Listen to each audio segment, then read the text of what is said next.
Reverend Susan MeeLing, Lady Dori, Belle, Lady MeeLing America. I've been known by a few names, by a lot. Anyway, I mean, I've actually been known by a lot of names over the years, even including like in New Jersey. I grew up, you know, of course, being called Susan or Susan MeeLing at times, but even like China Doll had been a nickname of mine. That was mainly though because of, well, my biological father, Mike, was known as China Mike in certain areas. And so when I walked around certain areas at first, you know, had to, you know, just be able to walk around. And there are certain customs that you wind up having to deal with in certain regards when walking around certain areas of, you know, the Bronx or Harlem or Brooklyn or Queens or certain parts of Manhattan, Philadelphia, Pittsburgh, Camden, Elizabethtown, the Pines of New Jersey, Newark. There are individuals who understand what I mean by you have to prove yourself in certain regards. And so when I would go walking around, I did not go and say, well, my dad is this person. I just, you know, walked around, had to prove myself. And then it was, oh, well, what's your name? Susan. And that would be essentially the end of it. And then I had a few nicknames depending on which area I was in. But then after a certain point in all of those different areas, then some people had seen me walking around with my biological father, Mike. And some individuals that I had been hanging out with were like, hey, Susan, come here. Oh, sure, what's going on? And they were like, why are you walking with China Mike? Like, how do you know him? Oh, that's my dad. And every one of them usually were like, that's your dad? Yeah, that's, yeah, that's, you know, yep. And usually then they were like, so tell your dad I'll take care of what I owe. Not a problem. And, well, that's business between you and him. That's not business between you. Like, we're cool. Like, we're cool. And so then, over time, my different nicknames in those areas, other than Susan, had really quickly transformed to China Doll. Because my biological mother, Anna, would dress me up in these stupid freaking dresses. And they were all, like, girly, just... Ugh. Like dresses like Susie Marie Nichols Lopez bought for my daughter, Lydia Louise, and because she had bought the dress, I had to take a picture in it, like of her in it, and so like it's a very, very, very, very close in that regard to some of the dresses I grew up having to wear that Anna had sewn, that were bought, that were like that I had to wear. And so I told Susie Marie Nichols Lopez, fine, I'll get some portraits for my daughter in that dress. And I was just, oh. And so those were some of the styles of dresses that I had, the light blue with the flowers and stuff like that. JCPenney's knows which one I'm talking about. That's that, and so I did not buy that dress for my daughter. That was bought by Susie Marie Nichols Lopez, not by me. Just saying. I am the way I am. And so, just saying. So, and it looked like a quinceañera dress. Nothing wrong with quinceañera dresses. Just, you know, my daughter was like 3 or 6 months old. She did not need to be wearing that. But I promised to take a picture of her in that. And so I did. I took her to the JCPenney portrait studio and technically got that. I mean, she looked so cute. She did. She looked like a cute little, like a cute little girl. But imagine having to wear that dress walking around some of those neighborhoods, or a bigger version of that dress walking around some of those neighborhoods. And then, get in trouble when I go back to the house. Why is your dress all messed up? Well, you sent me walking in those neighborhoods with Mike in those dresses. And so, just saying, I don't know why you'd think I would be able to walk around in certain neighborhoods in a bigger version of that blue type of dress and not be picked on when it was not Sunday. If it was Sunday, I could have walked around, no problem. But it was like during the week. Just, there are certain people who understand what I mean, and I'm not trying to come across as rude. It's just reality. So, nonetheless, before I go on into, when I read certain things from Finding the Silver Lining by Susan MeeLing, I don't actually need to read the words specifically because I know what happened. The words that I wrote are the very, nice, the equivalent of a filter in that regard in comparison to in full. So when going into certain stories that I wrote about, that's why I'm not going to be reading the exact words. When it comes to Finding a Silver Lining, I'm sure there were certain points that were very similar. However, there were still points where it was just like, I don't need to, I just take a look at the notes and be like, all right, well, hello class, so this is today, sort of, make that joke. Nonetheless, so before I continue on with Finding the Silver Lining by me, Susan MeeLing, that's what the cover looks like, yes. So, here is a big thing for law enforcement guys to pay attention to in certain references of Finding a Silver Lining and Finding the Silver Lining. The portions where I typed out life experiences, that was actually typed out on a actual typewriter. The same thing in full when it comes to Finding the Silver Lining. Everything was typed out on a typewriter. When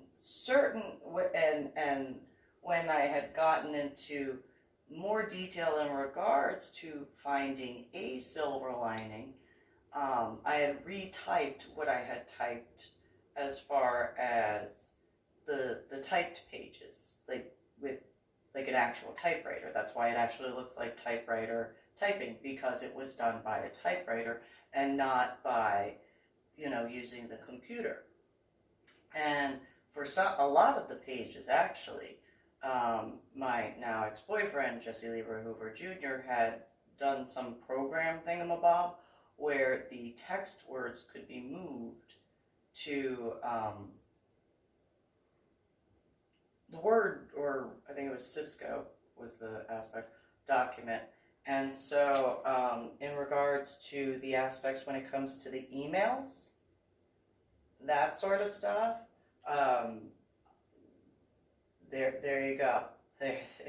If for some assistance for law enforcement guys and techie guys to be able to, so where the ones from Brigadier General Gilman and back and forth with Colonel Sheridan and stuff, those were printed out.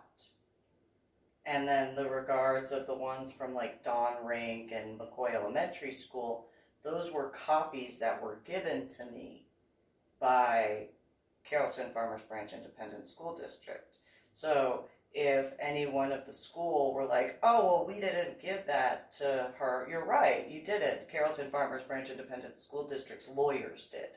The lawyers gave me that after having made the request multiple times over for documentation.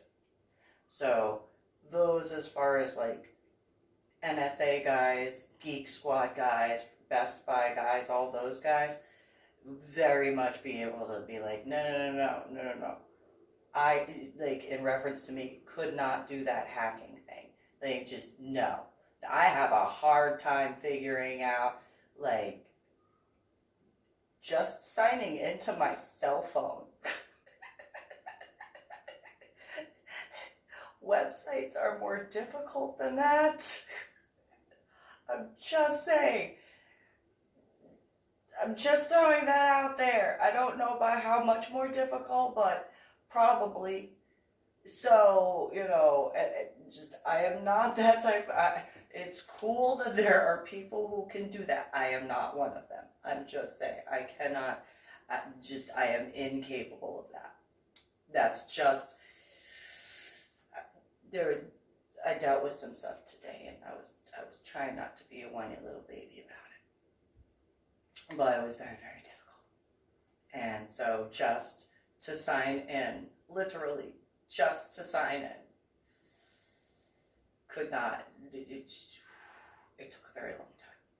It was just to sign in. It wasn't even to actually do anything. It was just to sign in. So, so if there was a question in reference to this, that's why the pages are the way they are. And I purchased the typewriter, an actual typewriter. Not like the style that I like actually remember typing on when at Marlboro Middle School typewriter, but very, very, very close. It had the silencer type of stuff, and when I was using the typewriter, mainly at Crystal Creek apartment complex in Vancouver, Washington, because I did not understand at that point in time. I didn't even have the words for zap. Like, I did not have the words for zapping being an issue, or the electrical, being electrocuted issue word. So all I knew is that whenever I would type on the laptops, like how much pain I was in just by typing, not forgetting being in the area, but just typing. And so I actually had to get the typewriter to type because I was being electrocuted. Just like even today, when pressing the on and off power button, I get zapped. I do. That's in Washington State, it was a lot more painful. The puppy dog going, yes. So yeah, so no, I'm not capable of doing certain things. I don't deny that at all. Though a part of me kind of wonders, like, what somebody thought. Like, who ordered a typewriter? Who, like whoever, had to get the order or whatever. Or even if like Mr. Bezos, like it came across his whatever, like, who ordered a typewriter in this era? Well, I gotta see that profile, because that's gotta be an old individual. And then, no, she's how old? What? What? Why does she know how to use a typewriter? Who of her age knows how to use a typewriter? I do. And so,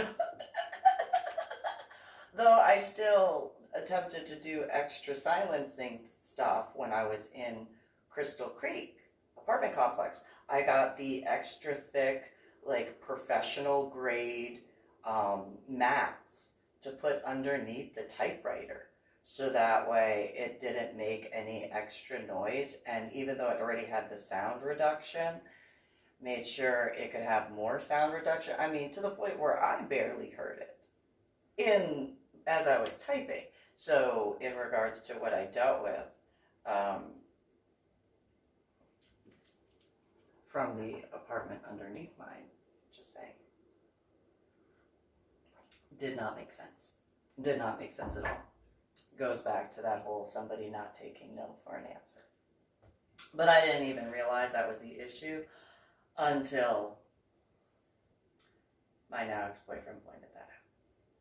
I had people who know me or have like had certain interactions with me know that unless you flat out say that that is your intent, you know, it's just one of those, no, I can't. I will not look at things like that. I mean, even as far as like being on certain websites, unless it is flat out like, hey, I'm interested, then it's one of those, well, why? Why is that your interest, and what is your background, and you know, what is your intent beyond that, and you know, and I'm very particular. I'm quite peculiar. I do not deny that. And even in like regards to the external hard drive, that had to be programmed by my now ex-boyfriend. He had to put like the name in because I couldn't figure that out. I could not figure that out at all. But it's still mine. It's all my stuff. Nonetheless, the aspects of the like putting the name on it, I had no idea how to do that. I had no idea how to figure. There are techie guys who know that as a fact. They're of my issues with trying to figure out the teeny tiniest little thing when it comes to techie stuff. By a lot. And then I still have issues. So, because it goes to that memory thing, having to remember how to do stuff while being electrocuted. Don't recommend it. Don't be jealous. Just saying. It's not comfortable. Just saying. It is not comfortable. So, I can't be the only one who would know that, but. Or at minimum, guesstimate that.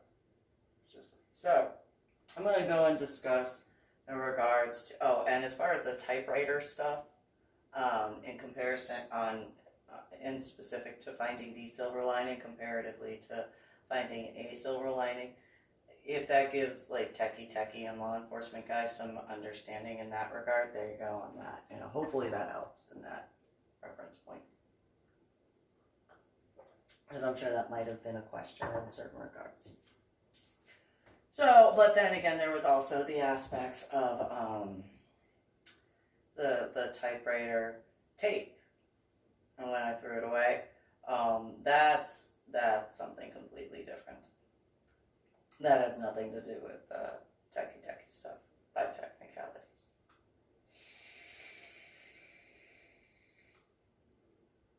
But if it was scanned, well,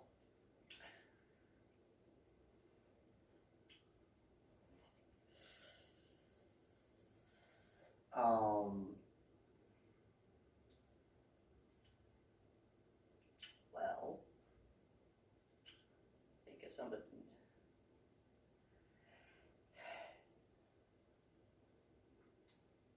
the prior video would be able to explain that I did today.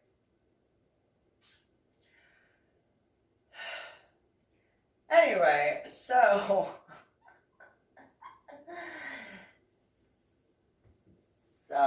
in reference to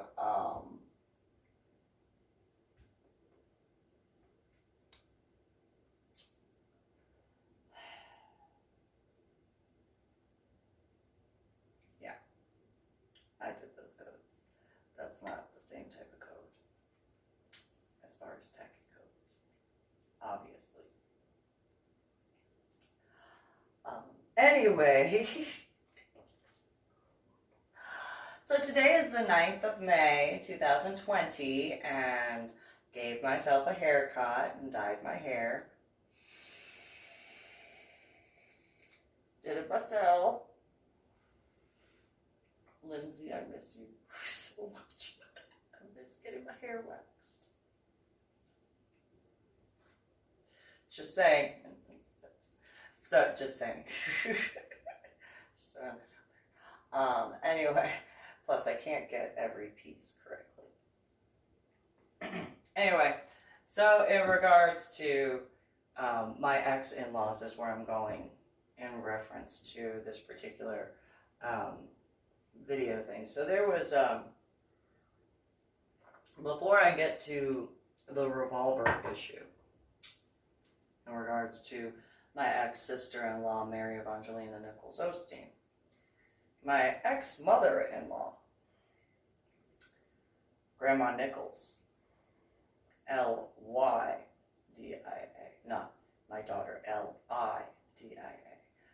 Lydia, Lydia. Evangelina, I don't know what the surname is from the Dominican Republic. And then Nichols, Grandma Nichols.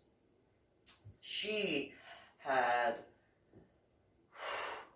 it was funny that she ground up glass and put it into ice to give to her cousins as water, ice water. And I looked at her and I was like, that's just wrong. That's wrong. And then Susie Marie Nichols Lopez and her Grandma Nichols were joking about that. It's like, that's not funny. I mean, I can see certain satirical aspects, but that's not funny. That's criminal. And no, you don't know what you're talking about, Susan. You're always so serious. Yeah, but do you know what ground up glass will do to someone? I mean, seriously. Just take a head injury to figure that out. And so they thought it was funny. It's like, well, I'll put that in the Finding the Silver Lining because maybe somebody will be able to look at that and be like, let me reevaluate that and get the answer. Irony right now. Irony. I don't want it in Finding a Silver Lining because, well, that was a little, those who read it understand. So, whatchamacallit. So there was another aspect when it comes to my ex-mother-in-law when she was working at M&M Miller bottling plant, where she had people who were stealing her food.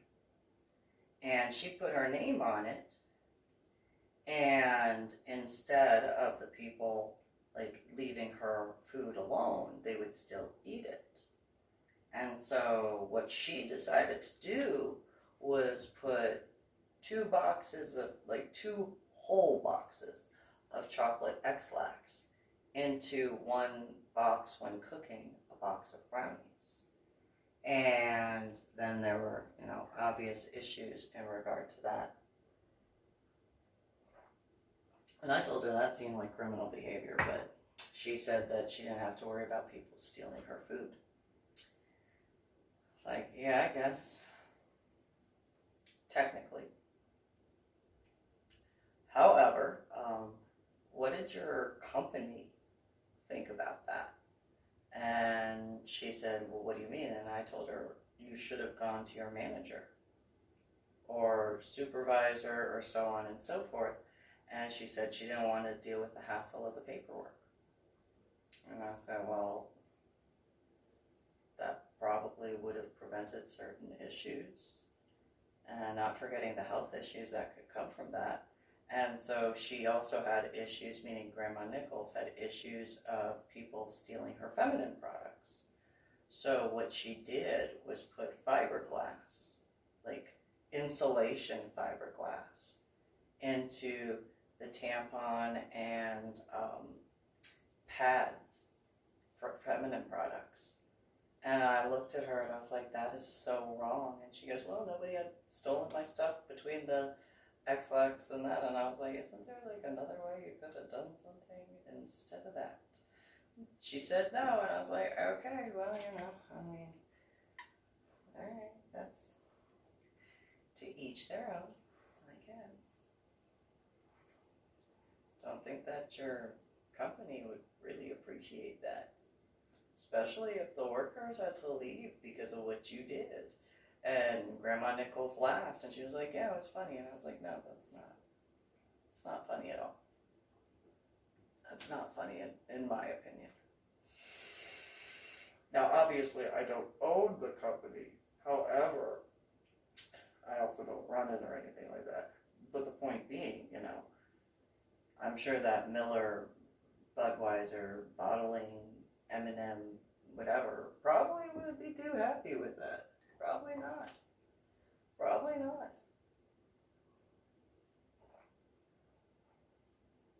Just saying.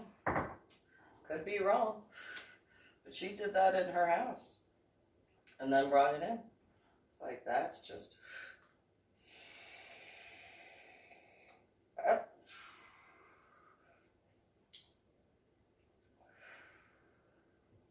You want to claim to be a good Christian woman? I don't know about that.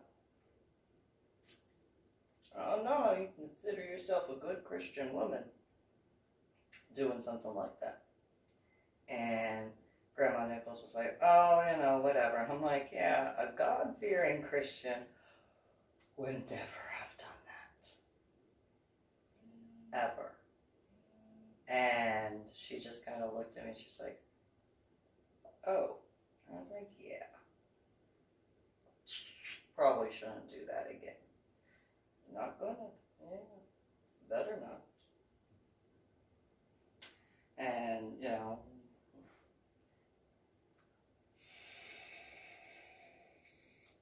is what it is on that. So going into Mary Evangelina Nichols Osteen,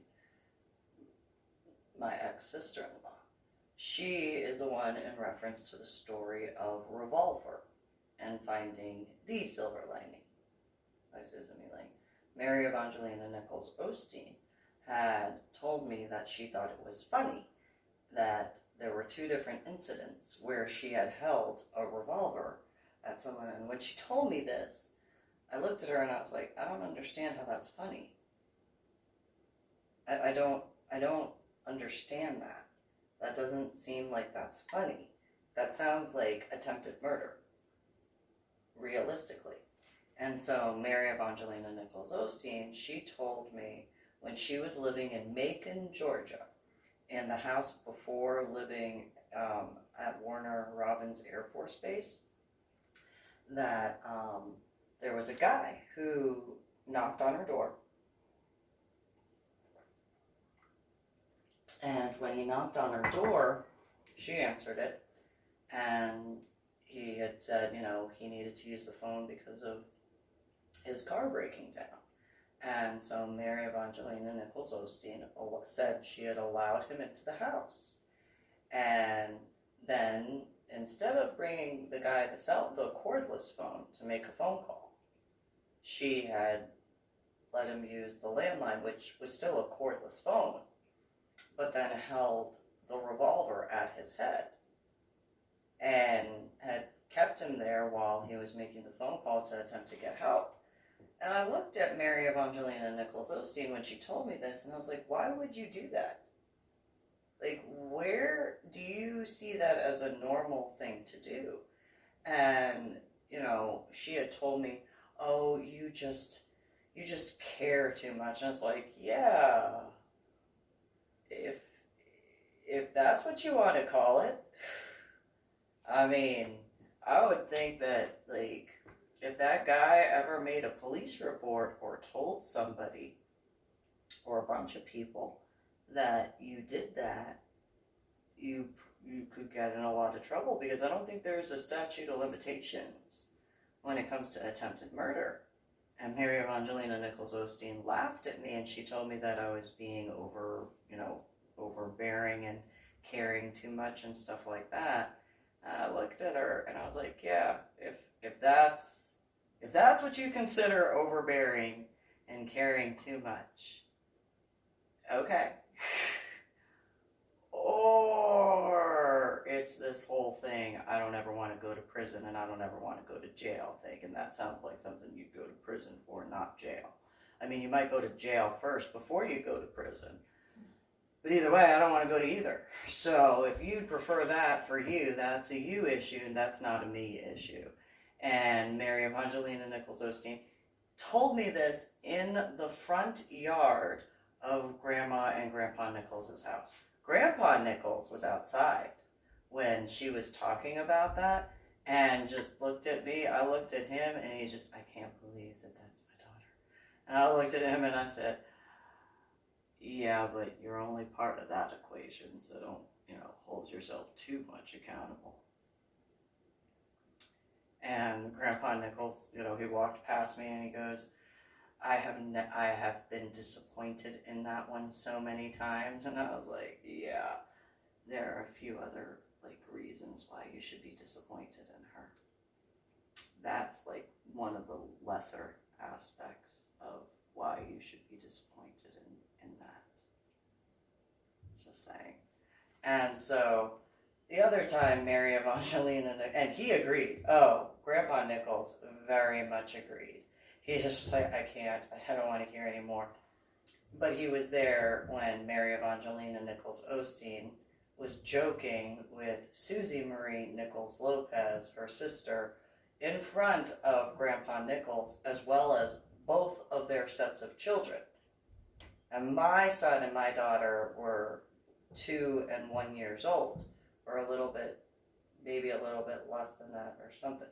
Only one, I know one was in a car seat, so nonetheless, they were joking about how Mary Evangelina Nichols Osteen had not told Sandra's like biological father that Sandra was his. And I looked at her when, meaning Mary Evangelina Nichols Osteen, looked at her when she told me that. I said, what is wrong with you? Why would you do that? And Mary Evangelina Nichols Osteen said she thought that it wasn't that big of a deal. He wouldn't care. He was going to prison anyway. And I was like, that doesn't matter. He still has a right to know. And what if he gets out? And all that sort of stuff. And Mary Evangelina Nichols Osteen, oh, it's not that big of a deal. But it is. Because not only are you denying that guy the knowledge of his daughter, but you're denying his family the knowledge of their niece, grandchild, whatever, cousin, so on and so forth. And then on top of that, you're denying Sandra of that ability as well. And Mary Evangelina Nichols Osteen, as the children, meaning my nieces and nephew, all of them started running around, like closer to where we were when speaking, not just with, not just the 2 that I had named, but also Grandma Nichols. Grandpa Nichols was sitting on the chair, but also the neighbors across the street were going in and out of their house. Judy next door was involved with that discussion, and I was like, yeah, you don't want Sandra to know?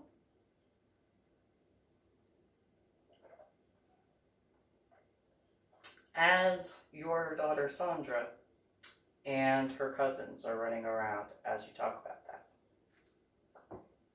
with Judy.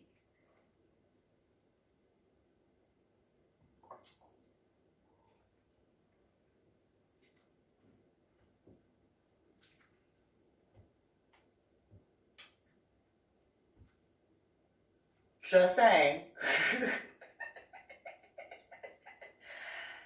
Anybody know, number 1, who I'm speaking of? And number 2, if you don't know who I'm speaking of, anybody ever have a neighbor in a neighborhood that knew every single thing, no matter who they were, like in the neighborhood, knew each owner of each and every house, whether or not they actually met in person, but also knew all their business? I know there are small towns who understand that by a lot. That was Judy, and then there was Mimi directly across the street, who always had her window open. Always had her window open. Meaning, like, the blinds were down, but the window was up, but still the screen was there. And I was, I know there are people who know what type of individual I'm talking about if they don't know those 2 females. I'm just saying. And so, as Mary Evangelina Nichols Osteen and Susie Marie Nichols Lopez were laughing about that, I'm just looking back and forth. I'm looking at Judy, and Judy's like, And I look at Mimi's house, and I saw the curtain move just a little. I'm like, yeah,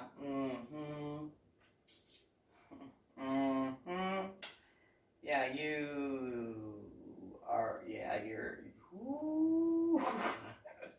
Go ahead, keep running your mouth.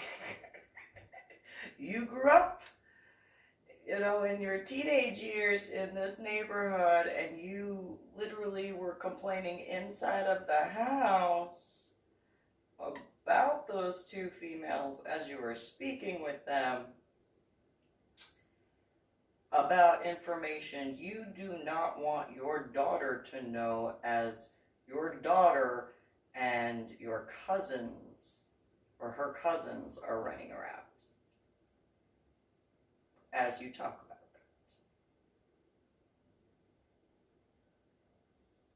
that. I'm just going to stand here and smoke my cigarette because it does not take a head to try to figure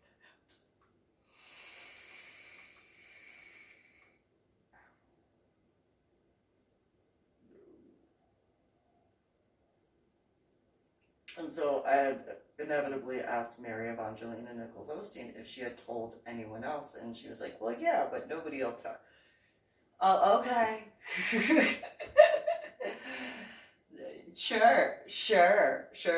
No, everybody's taking a non-disclosure agreement signature before any discussion with you? I don't think so. Does Judy or Mimi know who you were dating at that time when you got knocked up with Sandra? And Mary Evangelina Nichols Osteen got real quiet when I said that. I was like, yeah. Guy from Fort Worth? And she just kind of, yeah. What city are you in on your mom's property and your dad's property? Huh? Fort Worth.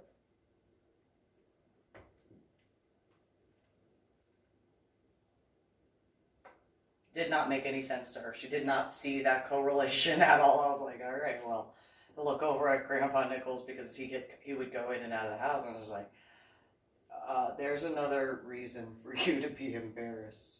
Of what? And at that point, he just looked at me and he's like, oh my God, Susan. I'm just telling you, Grandpa Nichols, I told you. I don't really actually like saying I told you so, but I am going to tell you I told you there were a whole bunch more reasons for you to be just absolutely disappointed in your daughter. And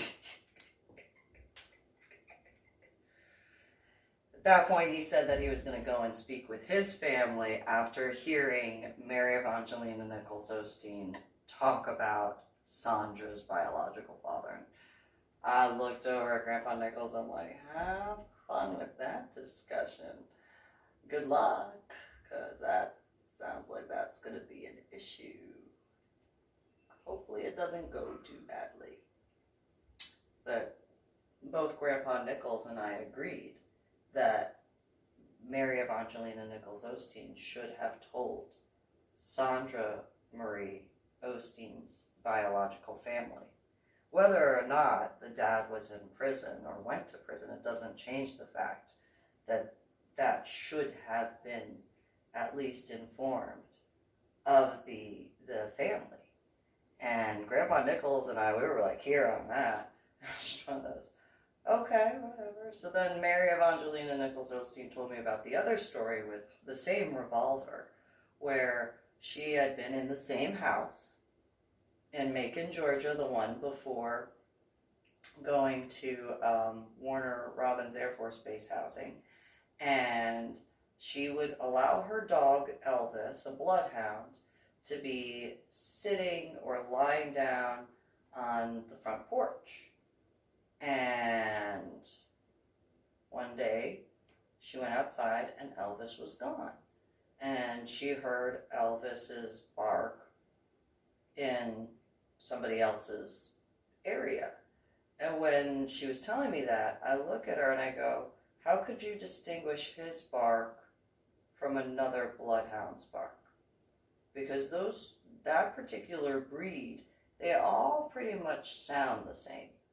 They all pretty much have a similar bark, howl, and even like people who probably breed them actually have a difficult time distinguishing without, putting a collar to give like differences in color or whatever when it comes to the dogs, because of if you're going just off of the bark and not necessarily the personality. And even then, and Mary Evangelina Nichols Osteen told me that I didn't know what I was talking about when it came to dogs. It's like, and yet I was born in the Chinese zodiac of the year of the dog. I mean, yes, by technicalities, that's different. However, I've been around a few dogs. I've been around a few different breeds, like a lot of different breeds. And I can tell you that there are people, and it doesn't even have to be bloodhounds. There are people who have issues distinguishing one Weimaraner dog's bark from another Weimarander's dog bark. And no, you don't know what you're talking about. So anyway, she wound up taking that revolver over to the house after going over there initially and saying that that guy had her dog. And when he said no, he wouldn't let her see the dog and denied that dog being Mary Evangelina Nichols Osteen's dog, and told her that he had recently moved into the property and, that was his dog from wherever they had, him and his family had moved from. That was when Mary Evangelina Nichols Osteen went back to the house that was in Macon, Georgia, the one that was before the Warner Robins Air Force Base house, and or maybe two back, because I think she said that they had to move out of that house before moving into Warner Robins Air Force Base. It was the one with the really big front and backyard and the wooden front porch. And so, the really, really big backyard.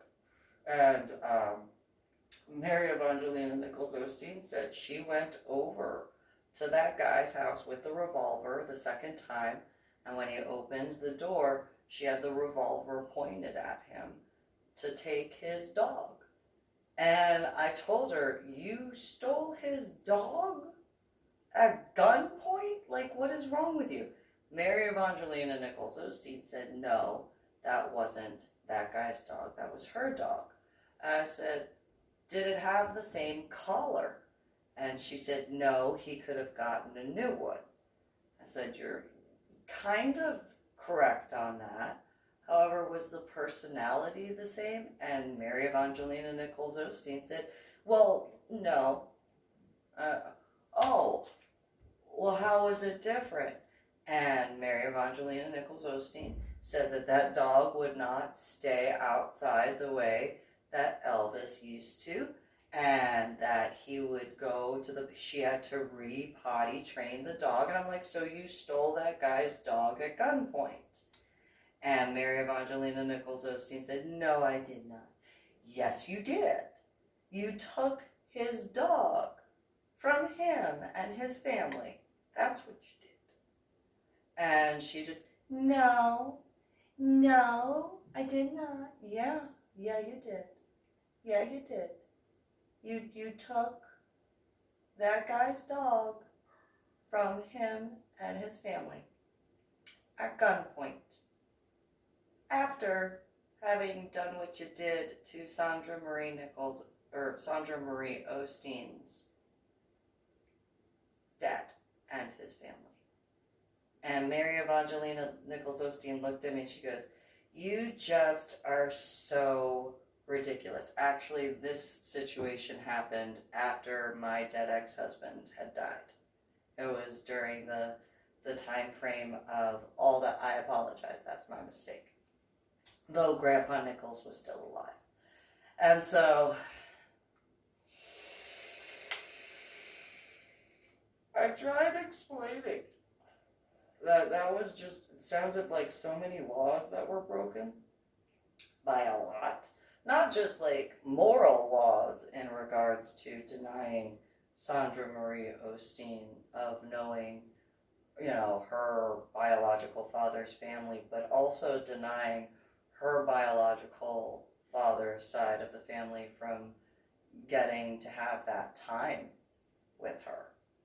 And Mary Evangelina Nichols Osteen said, oh, they wouldn't care. And I was like, I don't think so. I have a feeling that they actually would care by a lot. By a lot would care. And would be extremely infuriated with you. And Mary Evangelina Nichols Osteen said she could handle them. I was like, I don't think so. I don't think so. I don't think you could handle them. I don't think so. I don't think so. If I have to make a bet between putting my money on you or putting my money on Sandra Marie Osteen's actual biological family, I'm going to put all my money on each one of them beating you in so many ways. I am not. I'm going to put all my money on them. Like, I don't have, all that much money, but I'm going to put all my money on them. I'm going to take my chips and be like, here you guys go, because I know that there's not one that can't whoop her ass. Just saying, just not one. And so, I'm just saying. My opinion on that, and then I had asked, was that part of the reason why she had moved to Georgia with David? And she just kind of, what did you just say? And I had asked, is that the reason why you moved to Georgia with David? So that way, Sandra Marie Osteen's actual biological father's side of the family would not ever see her and essentially put that math together. And Mary Evangelina Nichols Osteen got pissed. Oh, she got mad. She's like, how'd you, no. Her word. And I was like, that sounds like you're guilty. Is that considered kidnapping at that point? And Mary Evangelina Nichols Osteen said, no, that's not. I don't know about that. I don't know. I don't know legal stuff. Like, especially in that regard. But that sounds like kidnapping. Especially if they knew at some point that you were pregnant, and then that seems kind of like kidnapping. It does. You can go to prison for that, I think. On top of like all the other stuff that you did. It's a long prison sentence. By a lot. Not including the moral aspects of what you did. That's just this era of this stuff. That's not even including your afterlife. Your afterlife. That's gonna be nasty. Just gonna warn you of that. That's gonna be ugly. Mm-hmm. Ugly. Mm-hmm. Mm-hmm. And Grandpa Nichols then looks up at me and goes, oh my God, Susan, what did you just say? And I repeated it to Grandpa Nichols, and Grandpa Nichols looks at me and goes, oh my God, what do you know about the afterlife? And I was like, well, where would you like me to start? Where would you like me to start explaining that? Because there's quite a bit of information. Dante did truthfully try to get quite a bit of information for people to understand. He forgot a few levels. There's no denying that. And they're such pretty words compared to what actually goes on. Such pretty words. And then I looked over at Mary Evangelina Osteen, and she just kind of, why did you say that? Because it's true. I mean, realistically, Dante's Inferno actually has been edited a few times. It was written in another language when he originally wrote it. And so that's the translated version. And it guessed what was meant compared to the actual full description of. And so I'm just saying, you might want to start making amends for some of the things you've done. However, you are going to make your own choices. And with your choices, have good, bad, and indifferent consequences. And with those consequences, it's not just in this life. It's for eternity. And Susie Marie Nichols Lopez then looks at me and goes, Susan, that was so scary what you just said. Oh, the truth? Sometimes the truth can be absolutely petrifying. That's why you should be a good person. You don't want to find out where your soul can go. Especially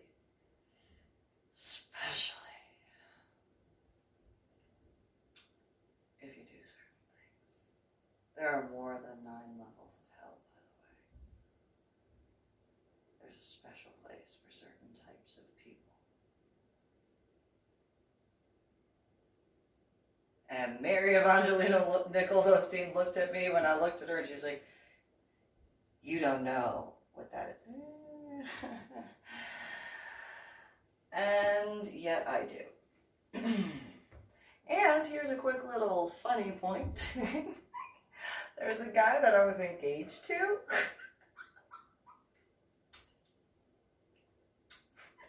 Where I had shown him what I made. And I was like, this is the fairy size version. Hell, purgatory, and heaven.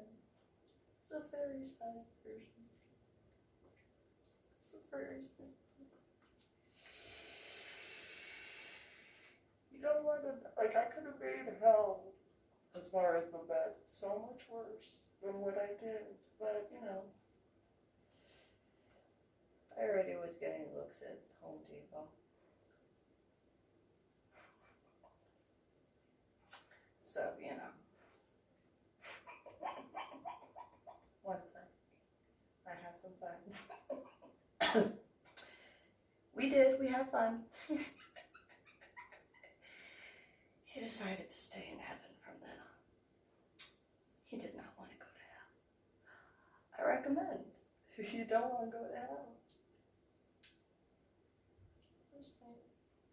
So, on that note, you guys have a good one.